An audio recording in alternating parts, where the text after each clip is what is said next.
If you're watching this, you probably already know who I am, but just in case you don't, my name is Maddie. I'm an 18-year-old senior in high school. I'm originally from Orange County, California, but I'm now living in Las Vegas, Nevada. I go to Nevada State High School where I take college classes and get credit for high school and college. And I'm going to talk to you guys today about why I need a diabetic alert dog and how you can help me get one. So I was diagnosed with type 1 diabetes April 29th, 2010. I was 9 years old, and luckily I didn't get sick like most type 1 diabetics do. It was caught through physical. Glucose was found in my urine test, and they sent me straight to the hospital where I was educated for a couple days on the disease that would basically take over my life. Right now, I am on an insulin pump. I was on one for a couple years when I was younger, but for the most part of my entire life as a diabetic, I was taking injections and using an insulin pen. But right now, I am on an insulin pump. Day-to-day diabetes does affect me quite a lot. I do tend to have really high blood sugars that I tend to not be able to feel. I don't experience a lot of symptoms when my blood sugars are high. So that does result in a pretty high A1C. If you don't know what that is, it's just like an overall number of your average blood sugars. Can be pretty dangerous to have a high one for a long period of time, which I have always had a high A1C, even when my diabetes was well controlled by my mom. My body just naturally runs pretty high. High blood sugars over a long period of time can result in major organ damage, blindness, loss of limbs, general just heart disease, stuff like that, which is why diabetes can be really dangerous, and which is part of the reason why I need a type 1 or I need a diabetic alert dog. So I'm gonna go into that a little bit deeper. So basically what a diabetic alert dog can do is smell dangerous blood sugar levels and alert its owner to test its blood sugar and treat. Obviously dogs have a pretty acute sense of smell, and different blood sugars do have pretty intense smells. So low blood sugar smells acidic, and high blood sugars smell fruity, like sugar.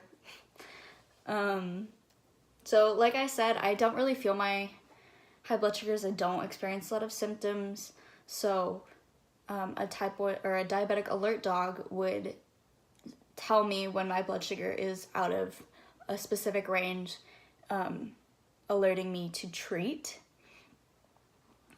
which is important because I plan on going to college soon. I was accepted at UNLV, but I decided to not do that because I don't plan on graduating from UNLV. So it would just be financially smarter for me to continue going to community college for the next about year, and then transfer to hopefully University of Reno, or University of Nevada, Reno. They have an amazing wildlife conservation and ecology program that I really hope to be a part of one day, but me moving out and living on my own somewhere where I don't have any family or friends, I really need an alert dog to keep me safe, make sure that I'm not having severe blood sugars. I did recently have my first seizure, my first diabetic seizure, and it kind of hit me like a train, that I'm having a hard time sensing my blood sugars, and that I can't move out and do what I want to school-wise without an alert dog. So originally the plan was to go through an association, Diabetic Alert Dogs of America, but unfortunately it would cost about $10,000 for me to get that dog trained, and it would take about 12 weeks of me not having the dog at all. After some heavy consideration, realizing that the time frame that I need the dog and just how much money it would cost, it's not really feasible anymore to go through that association. So what the new plan is to have the dog trained, do public access training through a separate trainer. It's anyone who's trained their dog through personal trainers, stuff like that, knows that you can do that.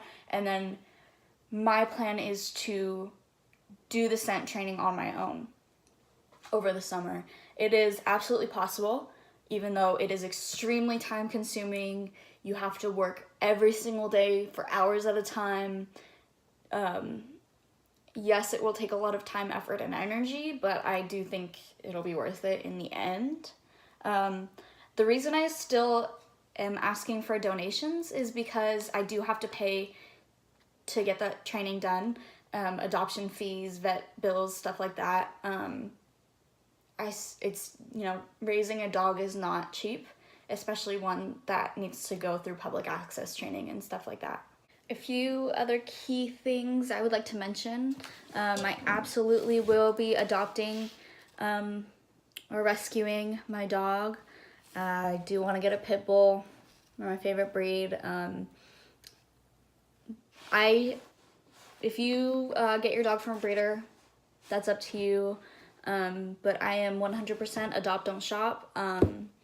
And no matter what my dog is being used for, I will always adopt.